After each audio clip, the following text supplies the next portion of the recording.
पंचायती राज विभाग में जवाबदेही मिलने के बाद जिलावार कार्यक्रम चल रहा है। उसी क्रम में पिछले दिन पूर्वी चंपारण में आना हुआ है।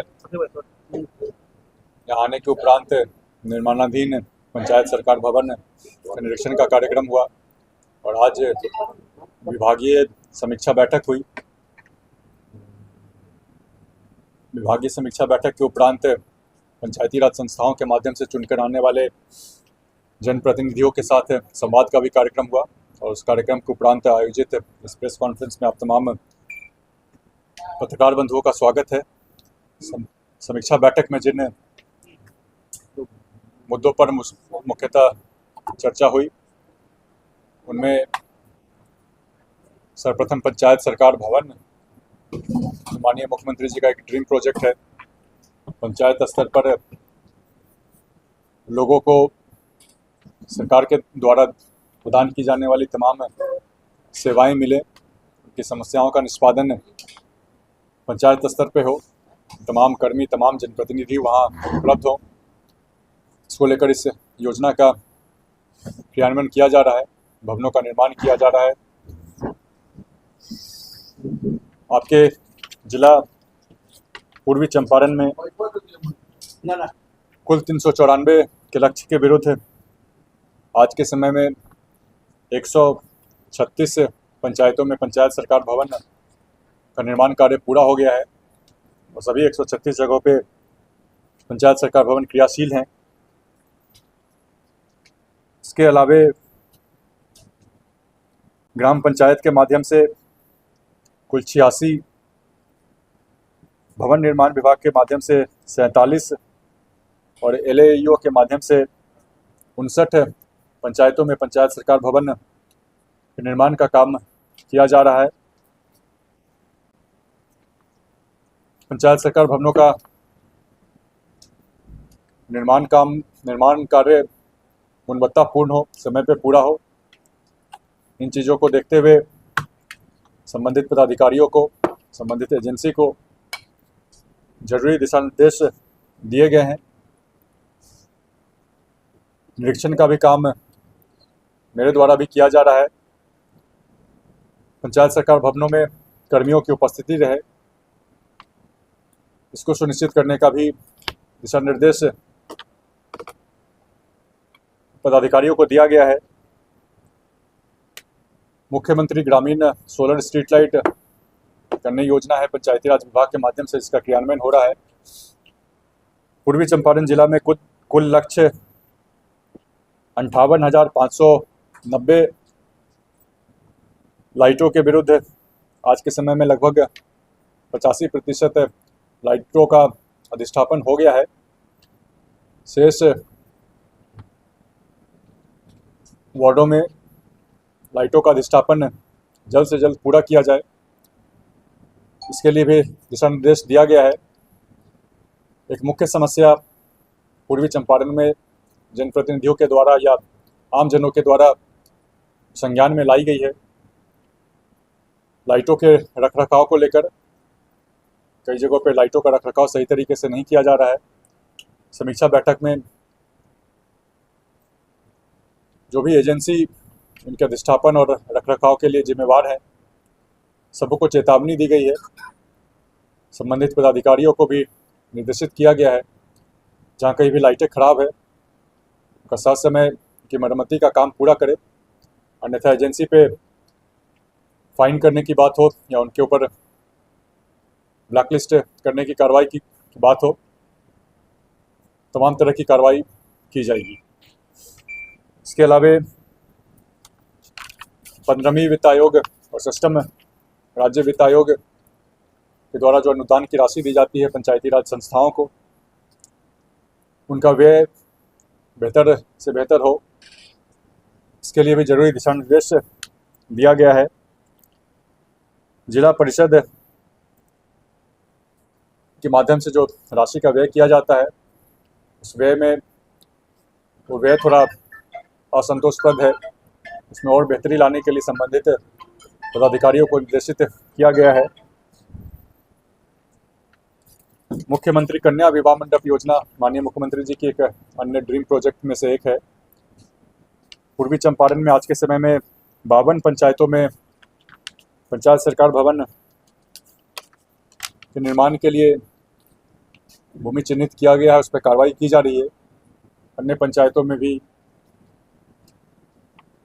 विवाह मंडप के लिए भूमि चिन्हित करने की कार्रवाई में तेजी लाने के लिए संबंधित पदाधिकारियों को निर्देशित किया गया है। पंचायत सरकार भवनों में सरकारी सेवाओं का लाभ आरटीपीएस काउंटर के माध्यम से लोगों को दिया जा रहा है। आरटीपीएस काउंटरों के क्रियान्वयन में और बेहतरी आए, कर्मी उपस्थित रहें वहाँ पर, लोगों की को जो सेवाएं देनी है उनके आवेदनों का निष्पादन समय पे हो, इसके लिए भी कर्मियों की उपस्थिति सुनिश्चित करने के लिए अगर कर्मी किसी दूसरे कार्यालय में उनकी प्रतिनियुक्ति कर दी गई है, पंचायत सरकार भवन में उनकी उपस्थिति सुनिश्चित करने के लिए संबंधित पदाधिकारियों को निर्देशित किया गया है। प्रशिक्षण का कार्य जो डीपीआरसी जिला पंचायत संसाधन केंद्र के माध्यम से किया जाता है, पिछले वित्तीय वर्ष का जो लक्ष्य तय किया गया था उस लक्ष्य को पूरा कर लिया गया है। आने वाले समय में पंचायती राज विभाग के तमाम कर्मी हो, पदाधिकारी हो या पंचायती राज संस्थाओं के माध्यम से चुनकर आने वाले जनप्रतिनिधि हो, उनकी ट्रेनिंग और बेहतर किस प्रकार से हो पाए, इसको लेकर वे जो भी जरूरी कदम उठाए जाने हैं, ट्रेनिंग में और क्या बेहतरी लाई जा सकती है, इन मुद्दों पे भी चर्चा हुई है। इसके अलावा उपयोगिता प्रमाण पत्र के मामले में भी जो लक्ष्य तय किया गया था उसके विरुद्ध लगभग 93% लक्ष्य पूरा कर लिया गया है। आने वाले समय में इस लक्ष्य को भी पूरा करना है। जिला परिषद की परिसंपत्ति, दुकानें बनी हो, खाली पड़ी जमीन हो,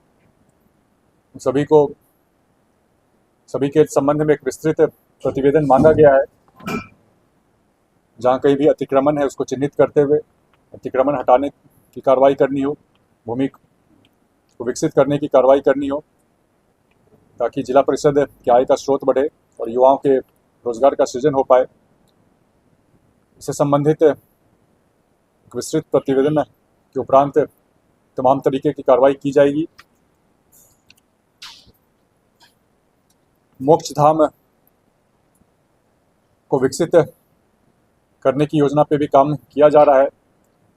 जहाँ कहीं भी शवदहन का काम हो रहा है, तमाम जगहों को चिन्हित करते हुए उन जगहों पे अंत्येष्टि के लिए चबूतरा बनाने की बात हो या तमाम अन्य तरह की जन सुविधाएं, शौचालय का निर्माण, स्नानागार का निर्माण, शेड का निर्माण, तमाम तरह की योजना के लिए स्थल चिन्हित किए जा रहे हैं और आने वाले समय में मोक्ष धामों को विकसित करने का भी काम किया जाएगा। इसके साथ ही साथ मृत्यु प्रमाण पत्र जानकारी उपलब्ध होने के 24 घंटा के भीतर उपलब्ध कराने की योजना के ऊपर भी काम चल रहा है। मुख्यतः इन्हीं बिंदुओं पे समीक्षा बैठक में चर्चा हुई। इसके साथ ही साथ आमजनों की जो भी समस्याएं हैं उनकी सुनवाई सही समय पे हो, सभी पदाधिकारी कर्मी लोगों के बीच उपलब्ध रहें, संवेदनशीलता से उनकी बातें सुने, इन तमाम चीज़ों पे चर्चा हुई। आज जनप्रतिनिधियों के साथ संवाद का भी कार्यक्रम था। संवाद के कार्यक्रम में भी लोगों ने अपनी बातें बताई, जो कुछ समस्याएं आ रही हैं उनके क्रियाकलापों में, उससे उन्होंने अवगत कराया, कुछ सुझाव भी दिए। तमाम चीज़ों पे बात हुई है। आने वाले समय में और बेहतरी किस प्रकार से आ सकती है पंचायती राज व्यवस्था में और पंचायती राज विभाग के तहत चलने वाली तमाम योजनाओं में, इन तमाम बिंदुओं पे चर्चा हुई है। आपके कुछ सवाल हो तो आप पूछ सकते हैं। क्या बता रहे हैं? परिसीमन में इस बार कोई बदलाव नहीं देखने को मिलेगा। 2021 में चूंकि जनगणना का काम होना था, लेकिन कोरोना के कारण काम नहीं हो पाया था, और आज के समय में जनगणना का काम चल रहा है पूरे देश में।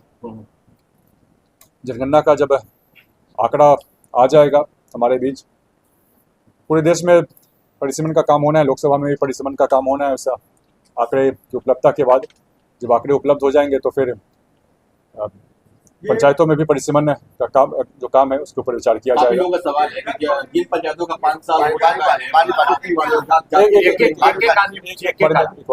है, सर निधि जी जा रहे हैं बिहार छोड़ के, क्या करें?